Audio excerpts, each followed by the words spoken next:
Hey there everyone, I'm Don, Professor Goway, and welcome to the GowayPro Travel Tales Podcast.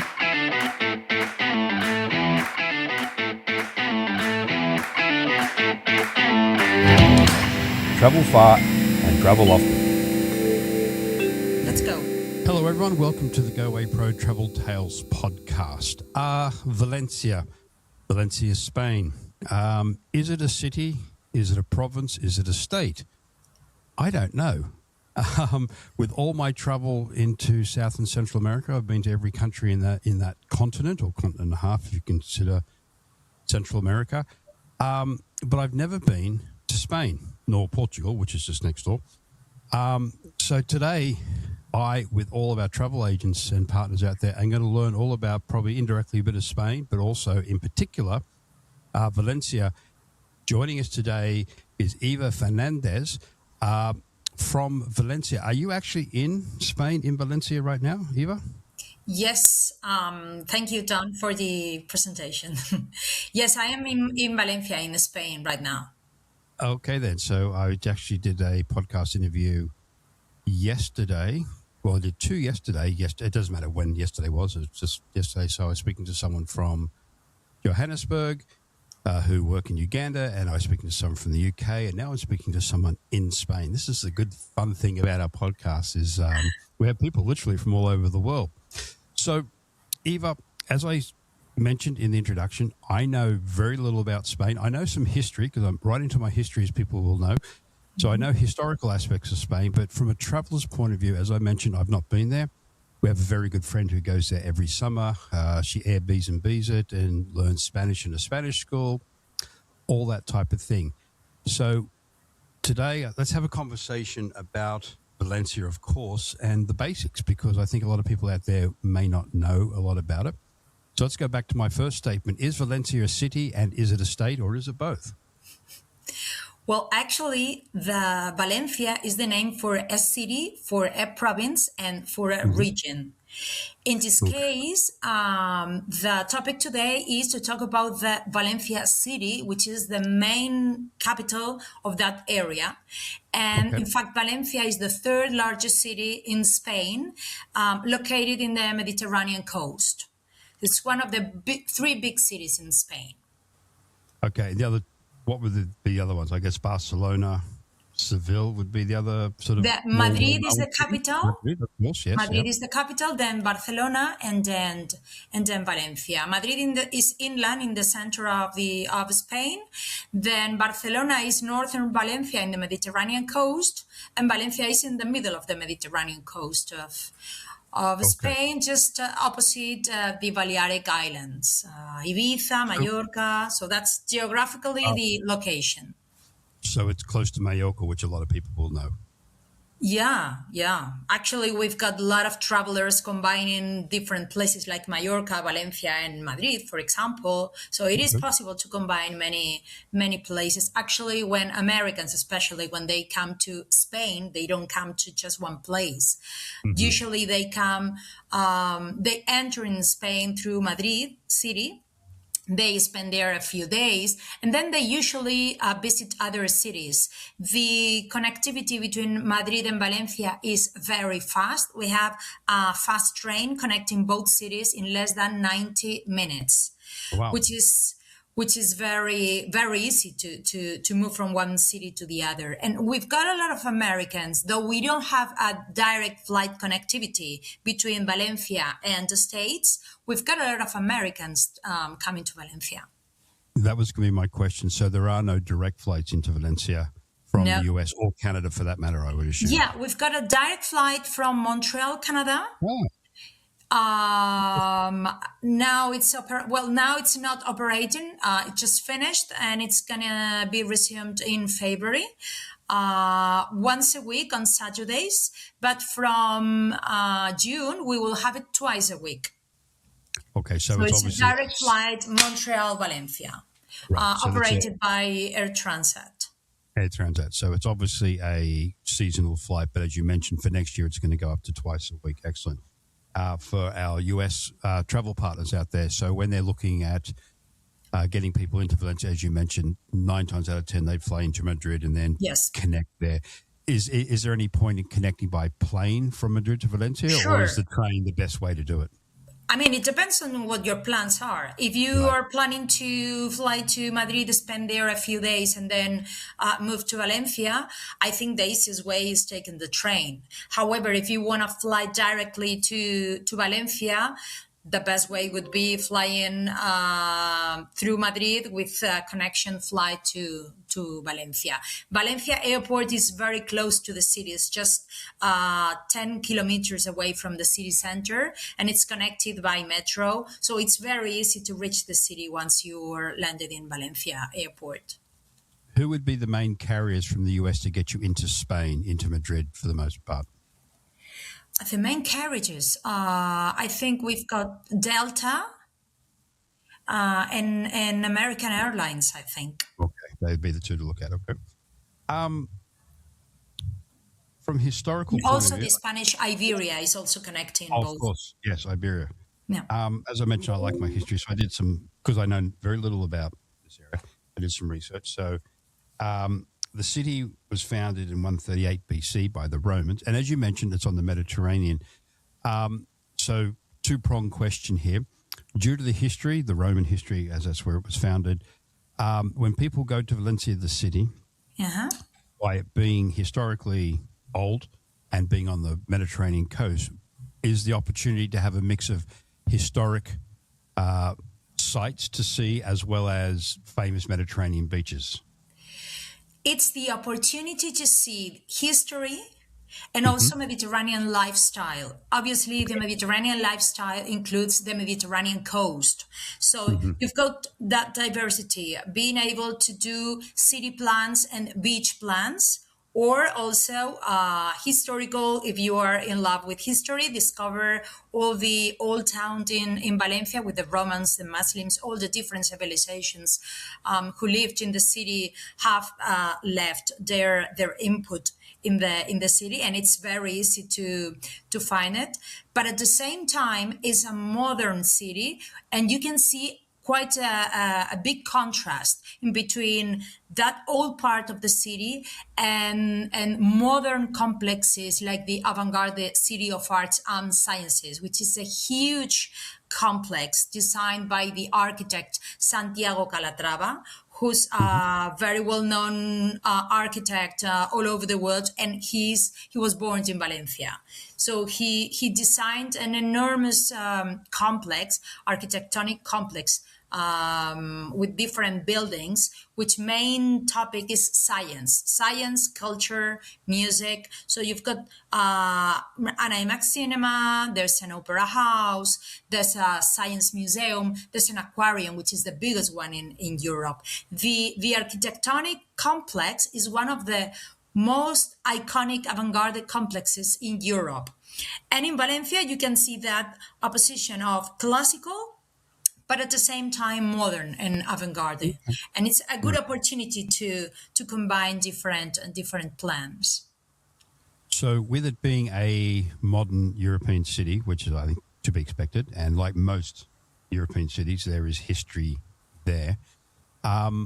Choices of accommodation, I would gather that you have all your standard 5-star hotels, 4-star, 3-star hostels, if anyone had a backpacking client or budget-oriented client. And again, with your coastline, about 600 kilometers, there would be resort stay options as well. So Yeah. have I summed up basically that whatever type of accommodation you can think of, your city has it? Sorry, whatever the accommodation. Whatever type of accommodation that someone may need, you have it.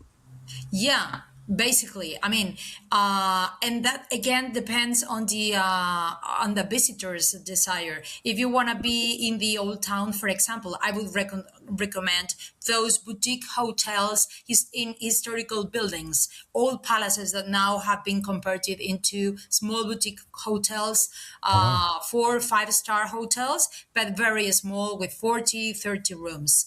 However, you also have big hotels and also beach resorts by the sea with the 5 stars or big 5 stars hotels like Las Arenas, for example, which is in the the Malvarrosa beach, which is one of the most important beaches in the city.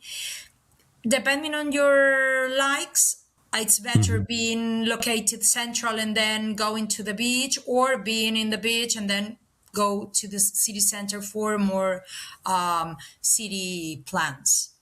So if you are in either position, if you're in the Centro, Old Town or New Town, or you're on the beach, to get between both areas, is it difficult?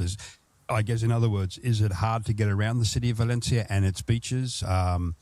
Obviously, private transfers Goway can arrange, but if someone wanted to do it public transport, can you walk? Can you hire bikes? Is it easy to get around? The Valencia, it's as I said, is the third largest city in Spain. It's got a population of 700,000 inhabitants. It's very flat, and it's got a full system of public transport.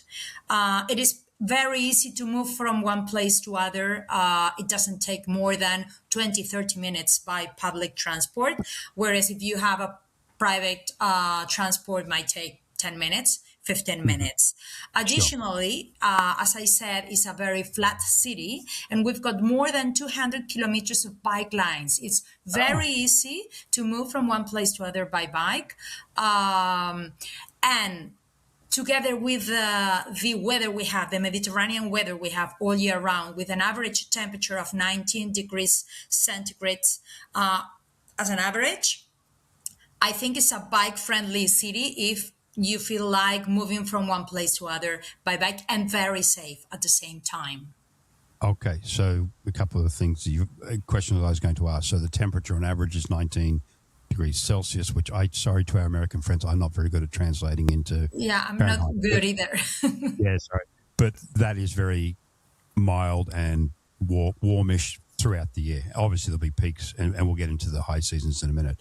So that's one thing. And I'm quite jealous when you say that, because I'm sitting in our beautiful Goway studio, but it happens to be in a basement in Toronto, and it's winter here, and it's horribly cold outside. So when you say the average is 19, it's like, oh, yes, my heart goes there immediately. It's a safe city. Most European cities are, but you're saying that walking around, biking around, whatever, or if you're out late at night, there's no overt concerns of safety other than common sense precautions. It's a very safe city. It's very normal to be in the city center, having dinner, walking through the streets anytime, morning, afternoon, evening. It's very safe city. In fact, the city center, it's quite walkable. Most of it is walkable, and it's very usual to find people walking from one place to other at any time. My time in South America, particularly, obviously, the bulk of South America was colonized by the Spanish. Obviously, Brazil's an exception. That was Portuguese. But when we were traveling through what's termed the Andean countries, Colombia, Ecuador, Peru, Bolivia, to a lesser degree, Chile, I learnt over the years that Argentina seems to be a lot more, they associate themselves more with Spain than they do with Latin America culturally for certain reasons. But one thing I noticed two things. One, I'll ask you about in a minute, which is the language. We'll get to that in a minute, Spanish. But it seemed in Argentina that they followed the more European Spanish thing of the afternoon siestas or breaks and dining. This is what I was getting back to before you mentioned eating dinner at night in the city centre. And I was getting into the sort of, maybe, it might be termed locally more the siesta, but that afternoon break where businesses close, people go home to have lunch and or be with their families. And that all leads to the fact that people, when they dine in Spain, dine later at night than what a North American may be used to. So that's what was my experience in Argentina. And I was taught what I just said about Spain. Is that true? Is there the afternoon siesta in Spain in general, in Valencia in particular? And do people generally dine later in the evening? That's more a topic than anything, and it's a luxury that you have, especially during your holidays. We are a modern European city. We have no siestas in working time, so we usually have regular schedules at working. And siesta is something for and not for everyone, because not always everyone likes having siesta. But it's more something for holidays. It is true that in South Spain, during the summer, because it's very, very hot, it's Right. necessary to use that time, that siesta time, to relax at home, because there's no other opportunity to do anything on the street because it's literally boiling. Right. But that's not the case. That's not the case in Valencia. But it's Okay. true that during the summer, some people do have siesta. In my case, for example, I usually go to the beach. I spend my siesta time on the beach. But Okay. that's according to your preferences. Right. But But do we usually have, if you consider, for example, shopping activities. When you go to the city center, shops are open all day. So there's no break for There's no break. siesta. There's no break. Only the smaller shops, they might have that break, but that's because Spanish in general, and in Valencia in particular, we love having our time to have lunch. So for us, lunch is not just a sandwich. It's at least an hour, 45 minutes during your working days, 45 minutes of time to have a proper lunch with a first course or a dessert, and a proper thing, not just a sandwich and then continue at work. Yeah, and that's what I experienced in Argentina. I was actually taken to lunch by some friends down there who I think were actually Spanish by birth or grew up in Spain, but then lived most of their lives in Argentina. And yeah, the lunch was, I think we had to stop. It was like 6 courses in. They were still going. And I said, Yeah. I'm done. I can't do this. Yeah. Okay, so taking the siesta out, as in it's not a sort of, it doesn't happen as much as it used to, or maybe people may think it does. And with respect to businesses and things, being able to do things, going to museums or whatever, everything will be open, sort of the 9 to 5 type North American. Do the Spanish in general, and I assume if you say yes to that, it extends to Valencia, do you eat later at night? Like, do people eat at 5 or 6 for dinner? Particularly knowing now that you say you have a bigger lunch, it makes sense that the cliche, for want of a better term, of you dining later at night makes sense. Is that the case? In Valencia or in Spain in general, we usually have late dinners because we also have late lunches. So our normal time for lunch could be around 2 o'clock, 1:30, 2 o'clock. During a working day. On the weekends, we can have it a bit later, maybe 2:30, 3 could be a good time to have lunch. Okay. That's why you can't have your dinner at 8 o'clock or 7 o'clock. Dinner time usually it's 9:30. That's our current time. However, Valencia and other cities in Spain, but in Valencia, you have some options of restaurants with kitchen open all day. So it is possible to adapt your dining time to your habits. Although it won't be able to mingle very much with local people if you have your dinner at 6 o'clock. Yeah, and that's there was a lot of questions for a very simple thing about what time do people eat, but I think it's interesting because it's a cultural aspect of the country and obviously Valencia in particular. But I found this interesting ourselves. Go back to Argentina. When I was a tour guide, we took a group into a parrilla, which is like a big barbecue house, and we went in at the normal sort of North American eating time, which was, 6:30. We walked into the restaurant. It was open, but it was empty. There was no one there, and they had, the full sides of cow being prepared, barbecued, and we could eat. To your point, we could eat because they understood that Westerners eat a bit early. But literally by the time we'd finished at 9:30 and we're paying our bill and leaving, the restaurant filled up. We're coming, yeah. Yeah, and I just found that very interesting to your point that, you mightn't get to mingle with the locals. And it was just that cultural difference. And it was interesting and fun to experience. With the beaches, with Mallorca being nearby, is Valencia a known party town? Is it a place people should go to if they want that sort of party environment? Is it a place they should avoid if that is the overall feeling of the region, or the region being the city and its suburbs? It depends on the context of party that you have. I mean, in Valencia, we love, because there are many ways of doing party. In Valencia, we love being outdoors. So terraces are open all day.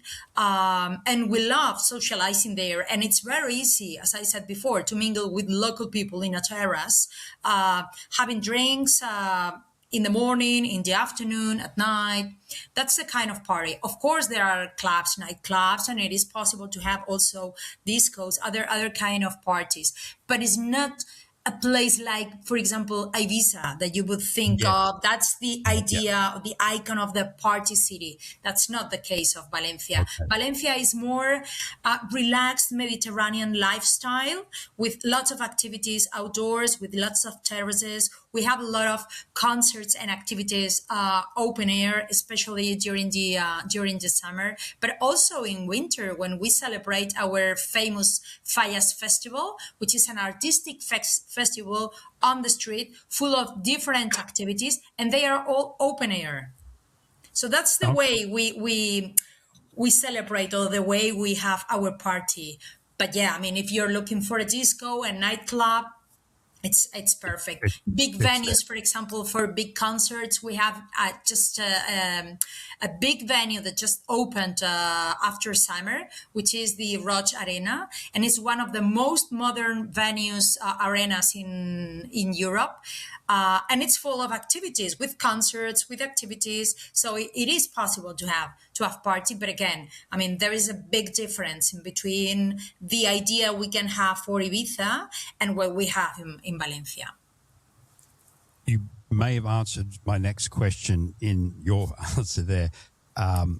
Does Valencia have any particular famous festivals that are different from other cities in Spain? Now, again, this is my ignorance speaking here. I know there's a very famous tomato festival, but I think that's across the country. So is there anything like that you're famous for?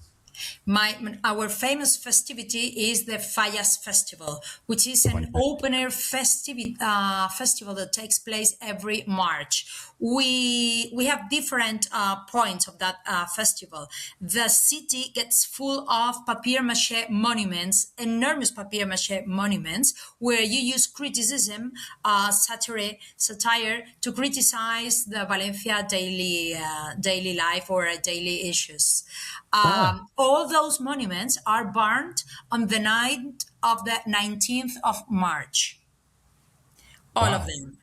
This is a good example of the Valencian creativity and Valencian artisan network. There is a big group of artisans working all year round to build those big monuments that we show to all the visitors. And you can find along the city almost 350 big monuments and 350 small monuments. So it's literally all the city is full with those monuments. But together with that, we have fireworks shows, we have music concerts, we have parades with people dressed in traditional costumes made of silk. So it's a true festival.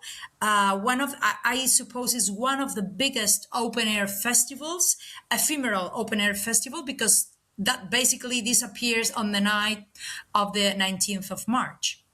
Off the back of that one in March, being a Catholic country or predominantly Catholic country, I would assume you have many religious-based festivals and celebrations throughout the year as well. Obviously, Christmas, Easter would be two of the bigger ones. Are there any other notable religious-based festivals, be it Catholic or otherwise, that people may be interested in timing their trip for? Yeah, the Fallas is connected in a way with a Catholic tradition, because there is a flower offering to the patroness of the city, which is the Lady for the Forsaken. But additionally, we have other big festivities like Corpus Christi, the Easter, which is a Mediterranean Easter, is something Holy Week is something different from other Easters that you can find in Spain. And in general, we have a lot of religious festivities, which are the origin of different activities happening during the year. Spain historically, I can't remember the years, like probably pre-1400, before Columbus and that type of thing, was made up of well, like most of Europe was made up of city-states, and each city-state, had its own identity and in turn probably cultural practices. So when people look at modern-day Spain, which is now one country, and I know most people will probably be familiar with the Basque region, which from a political point of view, we won't go there, but they sort of hang on to a very distinct history and culture. Does Valencia, the city, and by expansion, the province or state? Am I using the right word here? We have a province and we have a region. Okay. Valencia region. Okay, so the city, province, and region, does that have its own cultural difference than central Spain, southern Spain?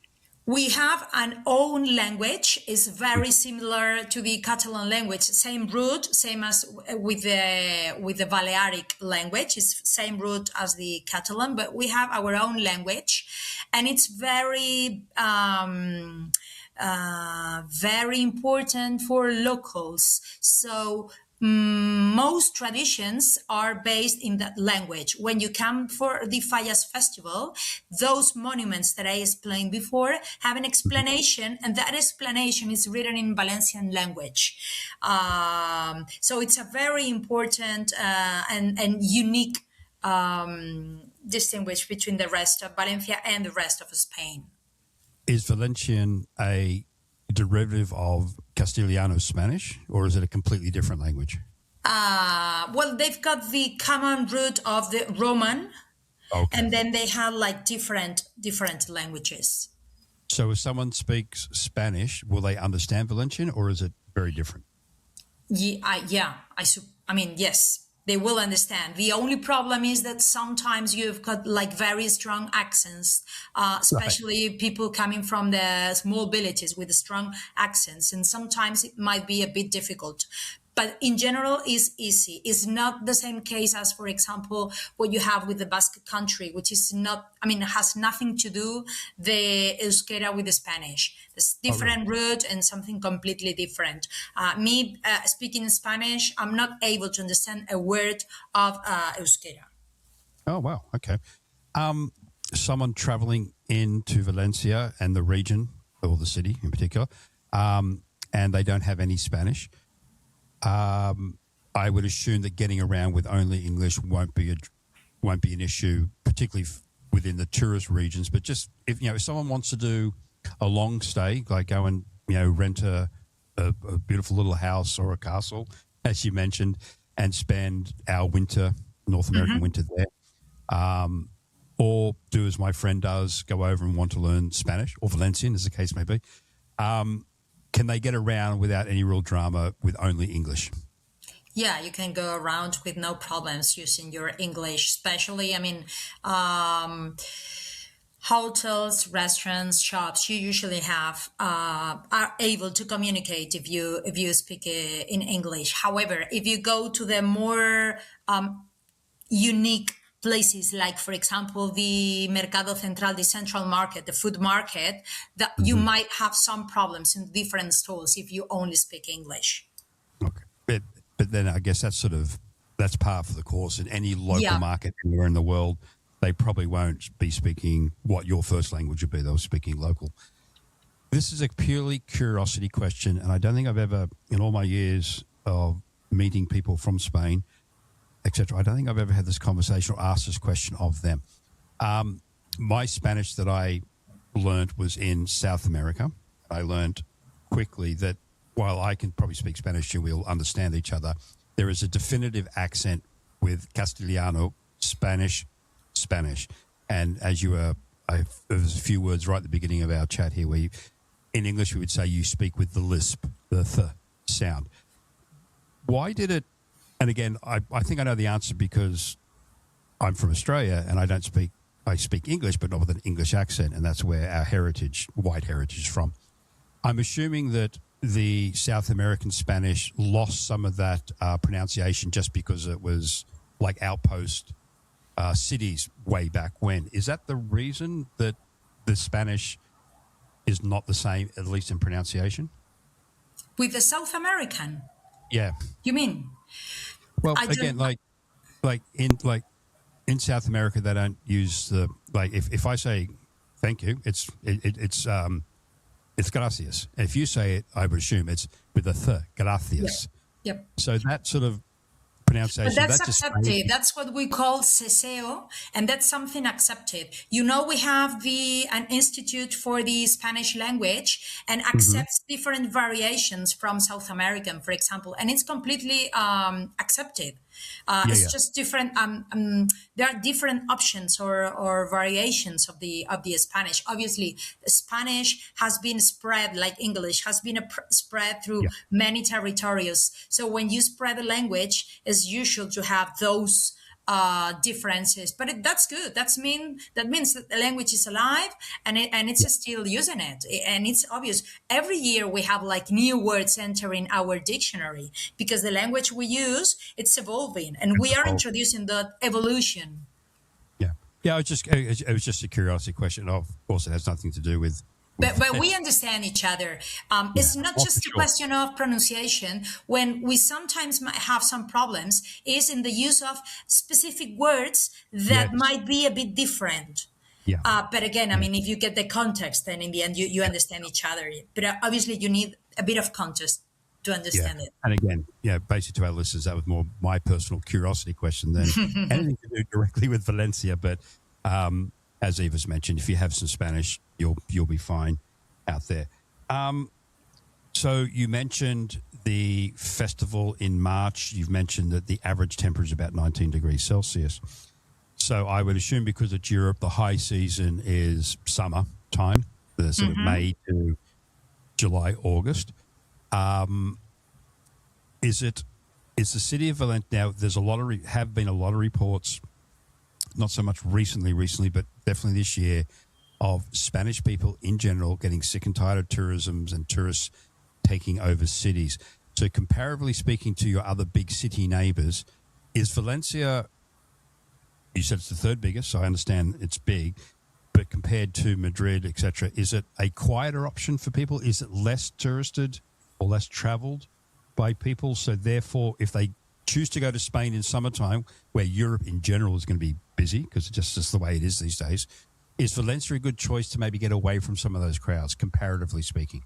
Valencia, one of the virtues of Valencia is that it's a big city, but the atmosphere is like in a small city. We've got tourism, but the number of tourists we have compared to the inhabitants we have, it's quite similar. So you don't feel when you come to the city, you don't feel that you are like in an attractions park. You are visiting a true city where you, as I said before, you can mingle with local people. It's not a question of the size of the city.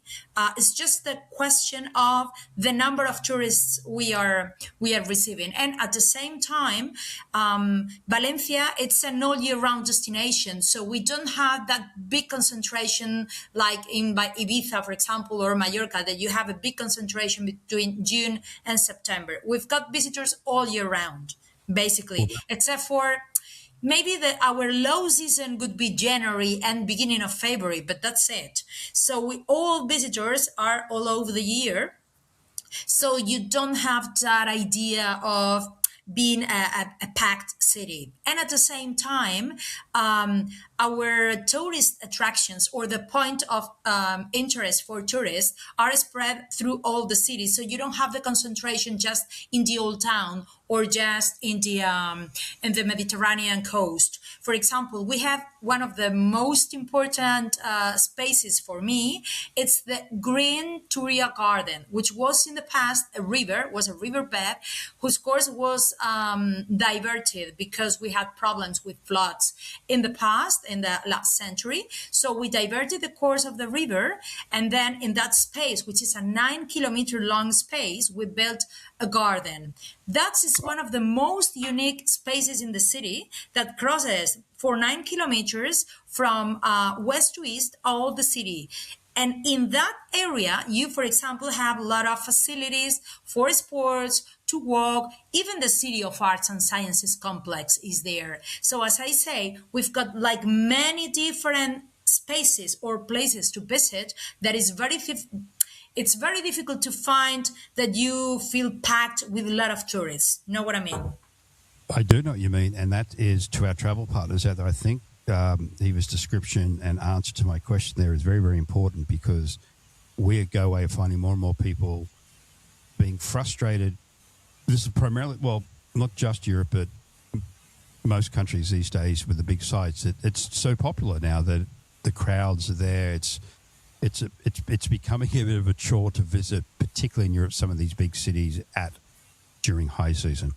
So I think it's very important that if you have a client coming to you about a Europe trip or a trip to Spain, which in itself is very, very popular, that you, based on Eva's comments here, that you suggest Valencia as maybe not the entire trip, but definitely a place to focus on for the reasons Eva just mentioned, in that it's spread evenly, which is a very positive thing, and that it's a year-round destination due to its climate and the fact that you probably won't get, again, relatively speaking, those big crush crowds that you'll find elsewhere in Spain and in Europe.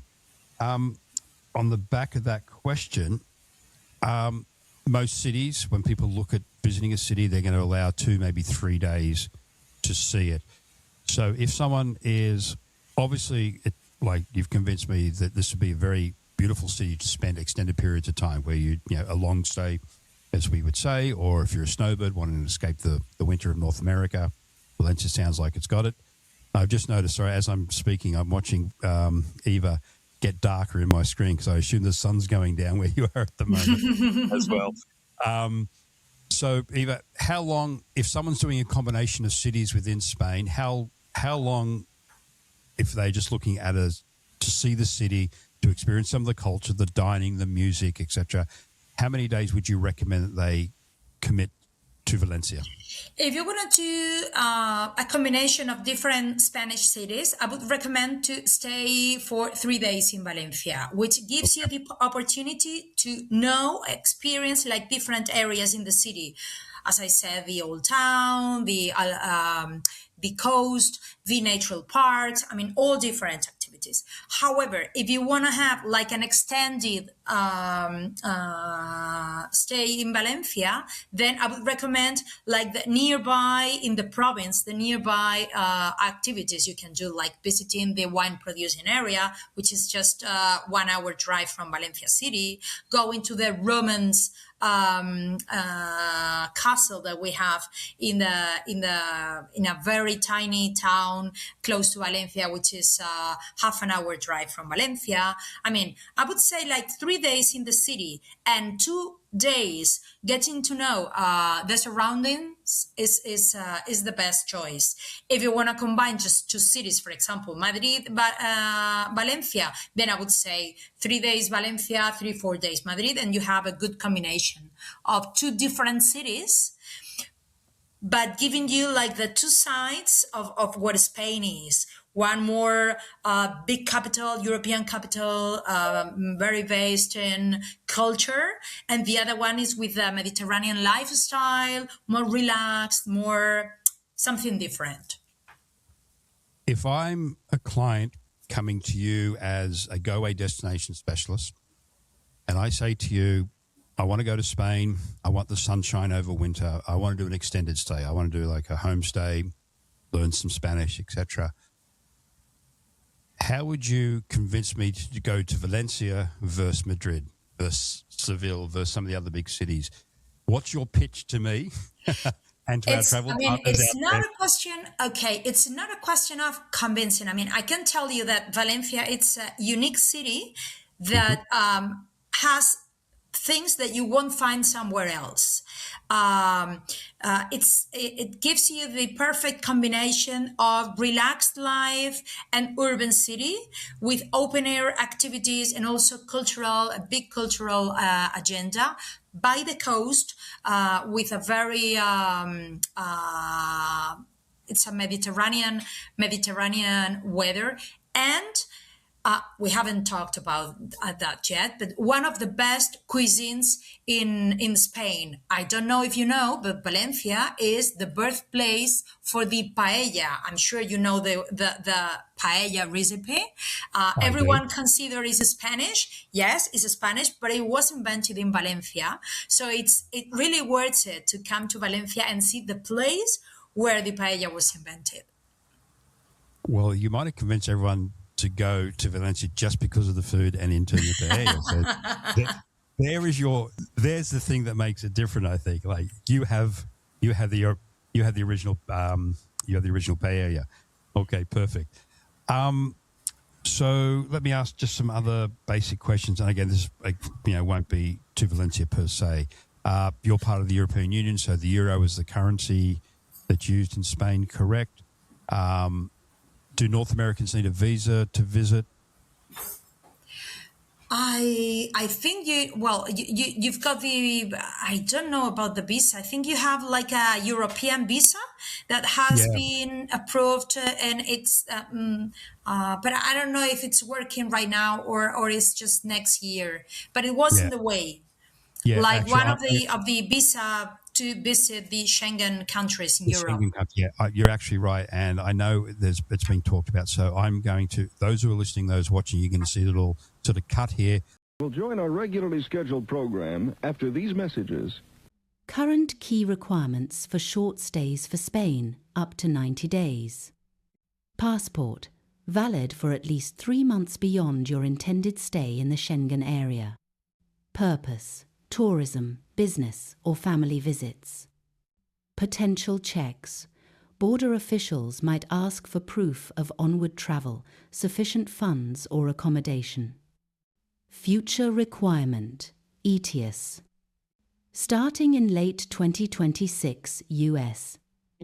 Citizens will need to apply for an online ETIAS, European Travel Information and Authorization System. Authorization before travelling to Spain and other Schengen countries, but it's not a visa. When you might need a visa. Longer stays, for stays over 90 days or for specific purposes like extended study or work, you will need to apply for the appropriate visa from a Spanish consulate. We now return to our regularly scheduled programming. So from a financial point of view, it's the euro, but obviously it's a modern European city, so therefore credit cards, debit cards are fine. Yeah. I can't think of any other technical stuff other than what we just discussed because it's Europe. Europe is not the hardest. Yeah, well, you need a passport. Yep, exactly. I mean, it's like any other European country. Yeah, exactly. No other special, and it's as easy as visiting France or Italy, or as easy as that. No special things to do. Yeah, and I think that's why Europe is so popular. Obviously for its history, its culture, food, wine, etc., without a doubt. Let me finish off with this question for you. You were reticent to put, to compare the other cities to Spain, but again, you threw in the PO, which is an attraction. If someone is in Valencia and they want to use that as a base to get to the other part, now you mentioned from Madrid into Valencia is like an hour and a half on a train. You can fly, you could bus, you could drive. If people want to expand and explore outside of Valencia, you mentioned the wine district is only, I think, an hour away. Is getting to other nearby regions and other things to do easy from Valencia if people want to use that as a base to explore? Well, if you want to, you're referring to day trips. There are a lot of nice villages around where you can discover either tradition, historical small villages. You also have coast villages, which are also very nice, and there are wonderful natural spaces and landscapes to do a lot of activities in the nature. So that really depends on what you really like, but there are a lot of possibilities. The thing is that you have the possibilities, then you've got the opportunity to choose according to your likes. And of course, again, as we just mentioned, it's Europe, it's modern, it's all very switched on, etc. So obviously self-driving and renting a car is a good option, particularly to explore. And it's easy to get around. It's very easy to get around, and especially if you want to do those day trips, it's very easy. Although, as I said, in Spain we've got a very good public transport system.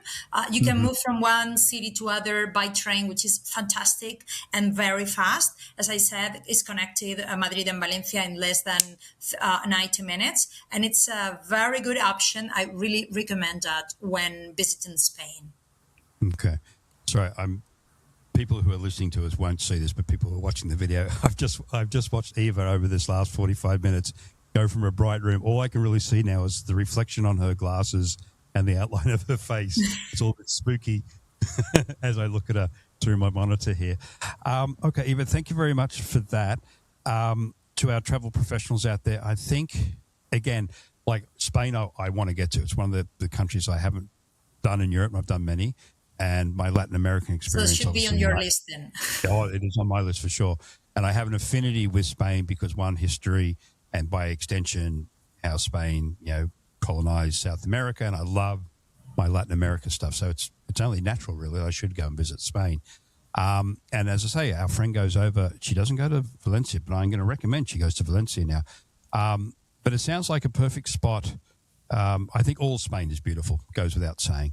But I think Valencia, and I think it was that question on crowds and when to go that convinced me that I think it's a really good option where you won't feel the crush of people around you, which to me is very, very important. And we are finding out there that a lot of travelers are looking for that type of experience now, and it's difficult to find in Europe. But I think we have an opportunity here, or you, our travel partners, have an opportunity to.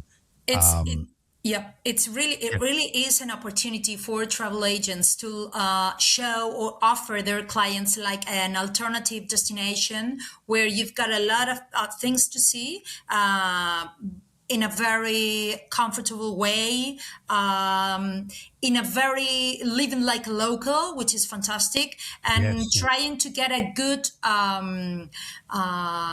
effect of your visit. Remember that when you visit a city and you buy in their local markets, you eat in their authentic restaurants, you are contributing to economy.